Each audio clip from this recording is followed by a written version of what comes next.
Under the floodlights, Curtis Woodhouse looked untouchable. Young, talented, a rising star in football. A teenager at Sheffield United, fans already chanting his name, scouts calling him the future. Money, fame, attention, all his. But off the pitch, another story was starting. Restless nights, reckless choices, anger he couldn't control.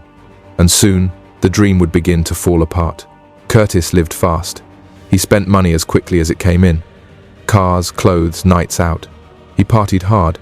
He surrounded himself with people who did not care about football or his future. Calling quits on his boxing career, he'd just beaten Darren Hamilton to win the British light welterweight title and was settling himself in for a very happy retirement. He was living like there was no tomorrow. Tomorrow would catch up with him. Curtis was not content with just football.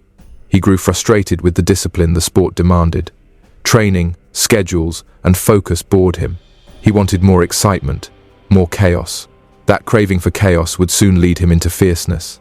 By his early 20s, he had lost interest in the sport that had made him famous. Football no longer held his attention. Instead, Curtis turned to boxing. Many thought it was a surprising move. Some laughed at it. But for Curtis, fighting was what he had always wanted. And it was fighting that would later pull him deeper into the wrong crowd. As his football career faded, Curtis began spending more time on the streets. He became known not for goals or trophies, but for his temper. He was short-fused. He lashed out at teammates. He argued with coaches. He found himself on the outside. The anger that once burned quietly inside him was now spilling out in public. Then came the moment that shocked everyone. Curtis, the former Premier League footballer, the man who had once represented England at under-21 level, was suddenly at the center of something darker. He was no longer just an athlete. He was a man standing on the edge of criminality. Late nights blurred into early mornings. Drinking, fights, arguments. Curtis was spiraling. And in 2006, the life he had once dreamed of was gone. Curtis Woodhouse, the boy who had grown up to play for Sheffield United, Birmingham City, and Peterborough, was now making headlines for the wrong reasons. Not for football, not even for boxing, but for ferocity. The stories spread quickly. A Premier League footballer caught up in criminal behavior. A man once adored by fans now being escorted into courtrooms. The transformation shocked the public. Curtis was still in his 20s when it all began to unravel. He should have been celebrating goals. He should have been remembered as a footballer who lived the dream. Instead, he was remembered as the footballer who walked away. But that was only the surface. Behind closed doors, things were far worse. Curtis was being investigated for serious offenses. He had walked away from football at just 26. He had chosen aggression over discipline and sport. He surrounded himself with gangs. He got involved in intimidation, and soon he would pay the price. Curtis was convicted of illegal acts. The man who had once been paid thousands a week to play football was now serving time. His sentence was clear: community punishment and a suspended jail term. For the first time, Curtis stood in a courtroom, hearing his name read out not as a footballer, not as a boxer, but as a criminal. And it was only the beginning. The public could not believe it. How could someone go from Premier League glory to courtrooms and criminal records? How could someone throw away a future so many wanted? But Curtis did, and it would not stop there. His aggression carried into boxing. He fought hard. He won titles. But even as he succeeded in the ring, the shadow of his criminal record followed him. Curtis Woodhouse became a name connected not only to sport, but to ferocity.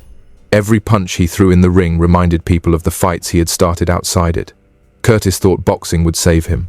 Instead, it exposed him. It gave him discipline in one sense, but revealed his anger in another. And when he returned to the headlines, it was not for his boxing achievements. It was for another misconduct. By now, the story was no longer about talent. It was about waste. It was about choices. It was about a man who had everything and gave it all away. Curtis Woodhouse had lived the dream, but that dream had collapsed. The footballer, the boxer, the criminal. And as the years went on, the story only grew darker, because Curtis was not finished with fierceness. He was not finished with corruption.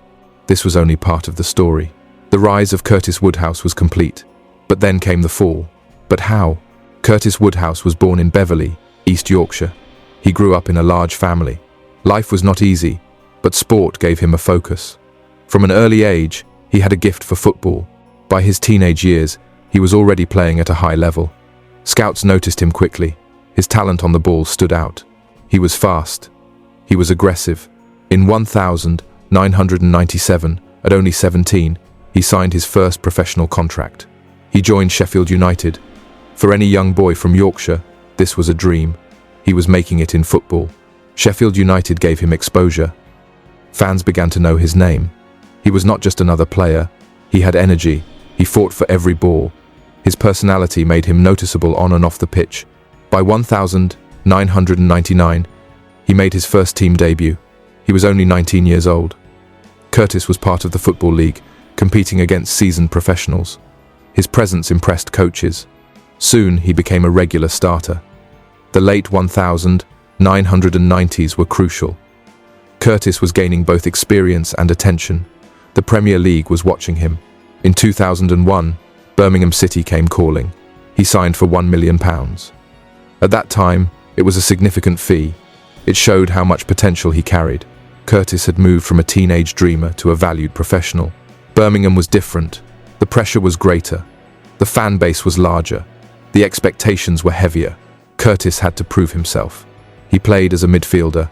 Known for his strong tackling and fearless approach, he became a tough opponent.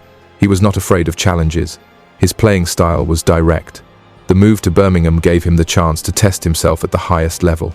His career continued to rise. By 2002, he had made appearances in the Premier League. This was the stage every footballer aimed for.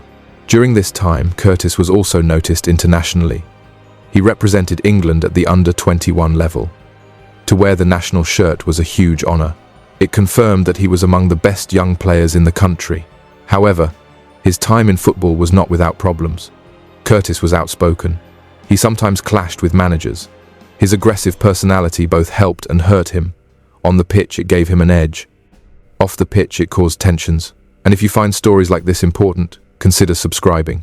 Despite his progress, Curtis began to feel restless. Football was no longer enough. He had money, fame, and a platform. Yet, something inside him wanted more. In interviews later, he admitted he struggled with discipline. Nights out, arguments, and distractions affected him. His personal life often bled into his career. Coaches noticed. By the mid-2000s, Curtis began to lose interest in the sport that had once defined him. Football was becoming routine. He was looking elsewhere. That elsewhere was boxing. Curtis had always admired fighters. The discipline, the toughness, the raw challenge, it attracted him. Football no longer gave him that same adrenaline. Boxing promised a new outlet. By 2006, he made a shocking announcement. At 26 years old, he was leaving football. Most players dreamed of extending their careers as long as possible. Curtis was walking away early. He wanted to become a professional boxer. People doubted him immediately. They laughed. They thought it was a publicity stunt. Footballers did not leave the game to get punched in the ring. Critics called it career suicide. But Curtis was serious. He began training at small gyms. He went back to basics. He had to learn footwork, punching, and conditioning. His football fitness meant nothing in the boxing ring. He had to start from scratch. In September 2006, Curtis made his professional boxing debut. He won. It was not pretty, but it was a win. That night, he proved he could fight. Still, doubts followed him. The boxing world did not take him seriously. Every fight he had, critics reminded him of his football past.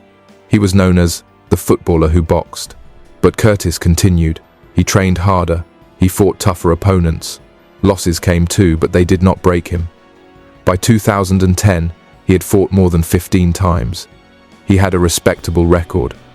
He was no longer just an ex-footballer. He was building credibility in boxing. Still, the road was hard.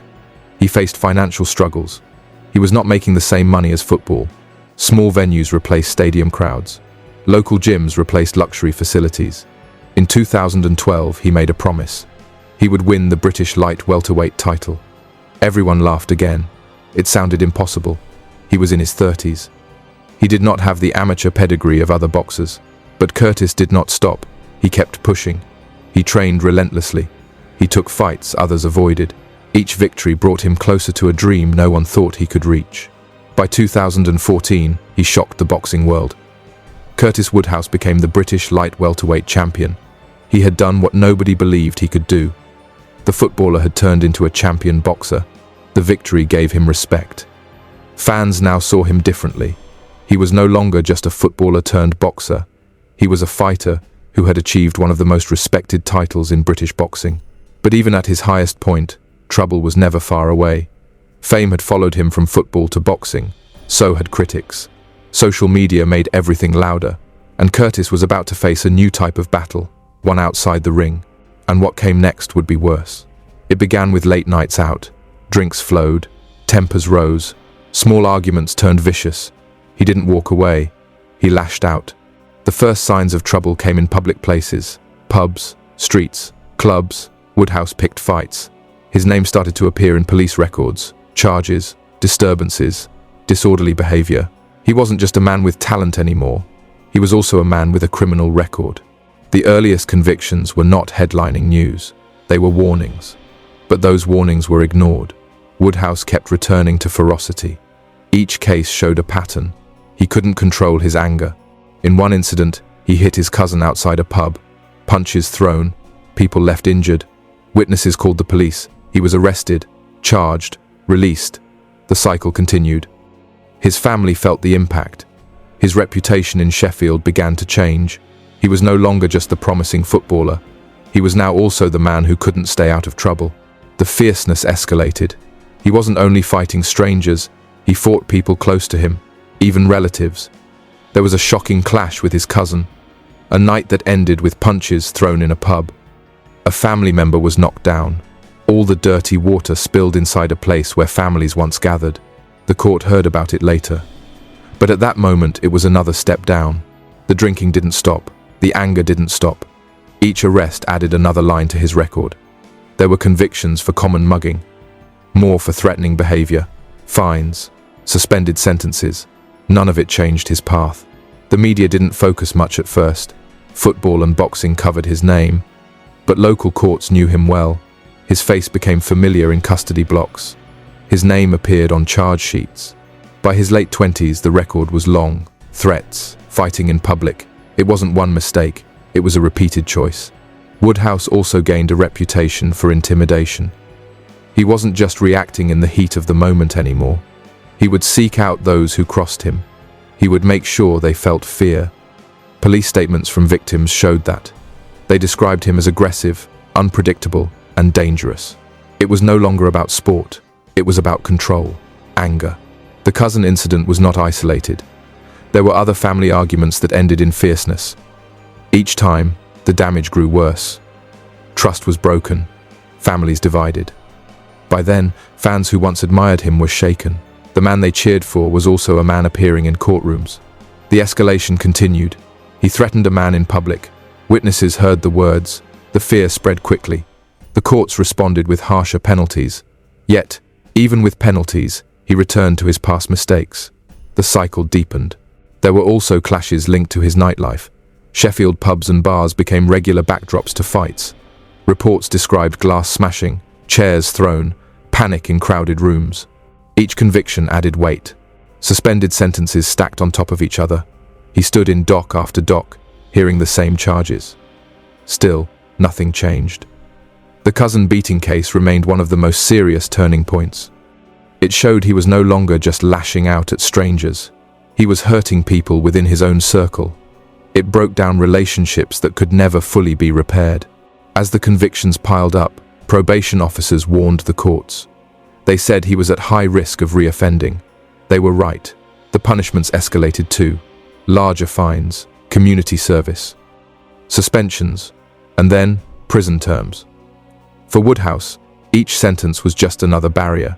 But when he left custody, he returned to the same lifestyle. This wasn't about one bad night. It was about a decade of forceful choices. By his early 30s, his football career was gone. His boxing career was fading, but his criminal record was growing. The courtroom became as familiar to him as stadiums once were.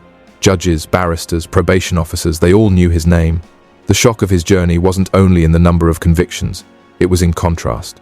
From sports star to repeat offender, from national attention to local shame. By the time the final cases reached court, Woodhouse had accumulated dozens of offences. Ferocity was his most common misconduct. It had defined his years. The escalation was complete. A man who once had opportunities others dreamed of was now standing as a convicted criminal, waiting for the next sentence. His story was no longer about goals scored or fights won. It was about the trail of muggings, victims, and broken trust he left behind. And after all, he was charged. He knew it would happen, but the world didn't know it, and now they did. Everyone knew, everyone saw it. What happened in the courtroom, the whole world will know. The courtroom was silent when Curtis Woodhouse appeared in the dock. Cameras waited outside. Reporters filled the benches. His career in football had once put him on the back pages of newspapers. Now, his name was on the law-breaking pages. The judge called his case. The charges were read. Threatening behavior, criminal damage. Each one marked a fall from grace. Victims were present. Statements were read aloud. Some described fear, others described intimidation. A man said he had been punched without warning. Another recalled Woodhouse's threats. Neighbors remembered shouting in the street. It was a long list. The prosecution detailed his history. They told the jury about his arrests. They explained the pattern of behavior. They highlighted his fierce reactions when challenged. They called witnesses. One by one, people spoke about the incidents they had seen. The defense did not deny his actions. They accepted responsibility, but they asked for understanding. They said Woodhouse's career collapse had changed his life. They said pressure, money problems, and frustration had built up. They said he was struggling. They asked the court to consider his efforts to change later. The judge listened carefully. He did not interrupt. He had read the reports. Probation officers had submitted background notes. Police files were reviewed. The prosecution reminded the court of the pub mugging. They spoke about the damage to property. They repeated the threats to locals. They said his record showed escalation. They said he had become a danger. The defense urged leniency. They pointed to his young family. They pointed to his work ethic. They mentioned his later step into boxing as a positive outlet, but they knew his past behavior could not be erased. The jury returned with their verdicts. Guilty. The judge turned to sentencing. He spoke firmly. He said forced power on the streets could not be tolerated. He said public figures carried responsibility. He said intimidation of neighbors and locals would not be excused. Curtis Woodhouse was sentenced. Prison time was confirmed. The sentence was measured but firm. The judge said rehabilitation would be possible, but only if Woodhouse accepted his faults. The courtroom heard his final words. He apologized. He said he had made mistakes. He said frustration and anger had guided him. He promised to change. Some accepted his words, others doubted them. After sentencing, reports appeared nationwide. Former Premier League player jailed, read one headline. His fall was public. His name was now linked to corruption as much as to sport. The media recalled his days at Sheffield United and Birmingham City, but the focus was on his viciousness. The Football Association distanced itself. Clubs he once played for gave no comment. Former teammates were asked for opinions. Some said they were shocked, others said they were not surprised. Inside prison, Woodhouse served his sentence. He was not treated as a celebrity, he was another inmate. Days were routine, discipline was strict. He spoke later about the experience. He admitted it had been humbling. He said he had seen the consequences of his behavior. After release, his reputation was scarred. Clubs were hesitant. Fans remembered the headlines. His football career never recovered. But a new path opened. He entered professional boxing. He trained seriously. He wanted redemption.